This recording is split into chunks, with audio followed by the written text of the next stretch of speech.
Just let me know when you see it. Yeah, we can see it. Yep. Okay. Right. So I just wanted to give just a motivation for using NumPy ufuncs, and this is part one. So next week we'll do maybe a little bit more on broadcasting. So before I begin, I just wanted to. Is it big enough? Can you see it, or should I make it bigger? Is this big? That's great. Yeah. Okay.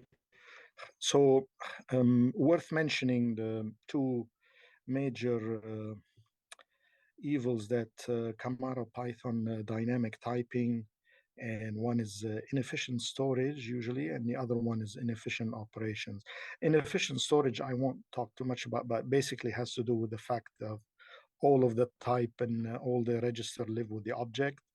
So you get a lot of overhead in storage. You got a reference counter, count designator, and all the stuff that needs to be checked constantly, which add to storage. The second bit, inefficient storage, is what this talk is about. So, and that one, so you can deal with the inefficient storage by just using NumPy array, but inefficient operations, you need to be a little bit more proactive. So using just NumPy arrays by themselves is not going to help you, because it can run also as slow or even slower than Python just using NumPy arrays. So you need to use ufuncs. So just an illustration of what I mean, I just made a couple of wishy-washy functions here. They just take basically the power of something to the two. The top one, I just read in a list, and the bottom one, I read in a NumPy array. And essentially, they both have for loops. They both do the same thing. Okay, so main point here is to show that if you use NumPy array, but still use them the same way you use lists within for loops, everything is still going to be expensive.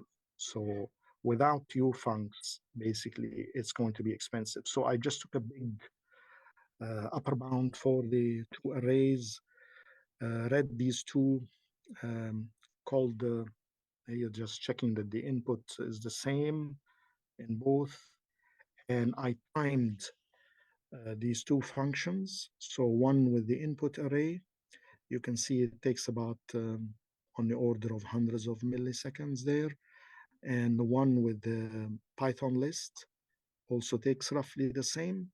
So there's not much advantage just using a NumPy array and putting it inside a for loop. You don't get much out of there.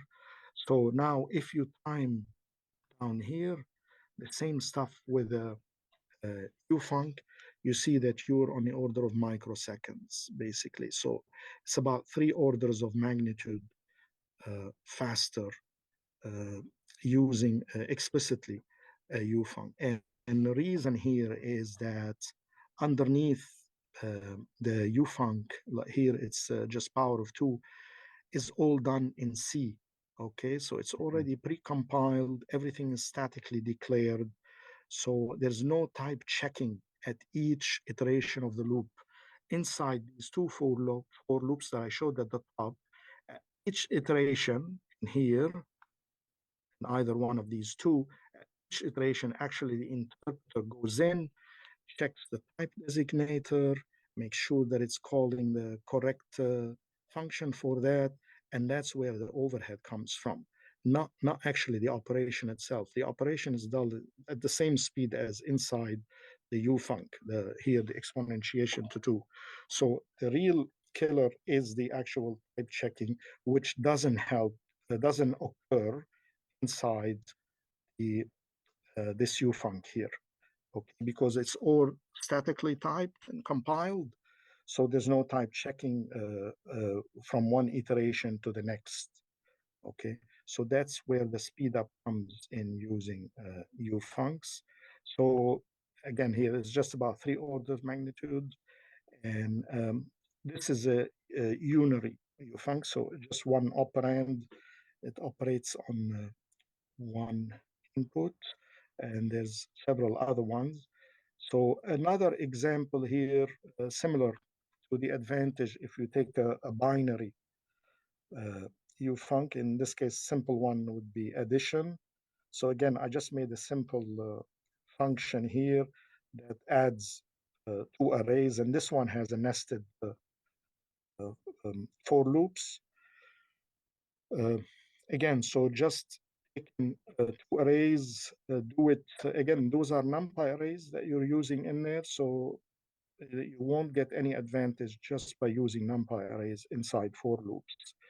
So again, take these two, sum, you will get something on the order of milliseconds. Okay, if you do the whole thing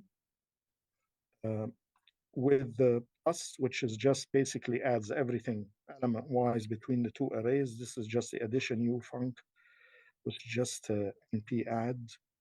You see that you get something on the order of microseconds. So again, about 3 orders of magnitude difference, and for the same reason, which is just underneath the np add is all C code, and there's no type checking from one iteration to the next. So these two nested for loops get done actually in C underneath, and they go pretty fast.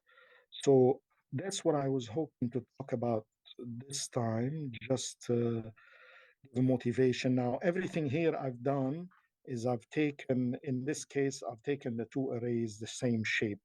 So we don't need to talk about broadcasting. Next time, we'll talk about, say, if it comes to adding two arrays of different shape, how the shapes of the two will change to make them compatible. And that's according to the broadcasting rules. That's for next talk. So if you want to ask me any questions, Nick, feel free to do so. Thanks, Ramzi. Yeah, it sounded a little bit familiar to ideas that I've heard before, but I just hadn't heard it described as a ufunc before. Yeah, I'll tell you, the first time I came across vector operations was back in Fortran 90. That was a long time ago. Before, I think even Python was around. So right, yeah. And is it similar to vectorizing an array operation? Yeah, that's basically the same thing. Okay. So you do the whole thing basically in one shot. So sometimes they'll call it element-wise, vectorized, batch, or whatever. It's all the same. So essentially, you do corresponding elements all at once. So, so like at the bottom, I had the two arrays here. So that's done element.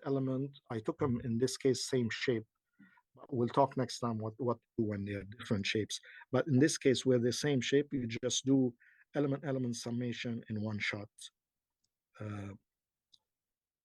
So that's great, but I mean, there's convenience in and all that, but I just wanted to point out where the actual speed up is coming from, not so much from the addition operation itself, because the addition is done in a for loop also in C underneath, because this CPython at least is written all in C. So the speed of the operation won't change much in the NumPy ufunc as opposed to inside the for loop. The actual addition will probably run at the same speed. It's just that inside the ufunc, there's no dynamic type checking. So it actually all runs just like you would run any compiled code. The types are already predetermined at compilation time. Yeah.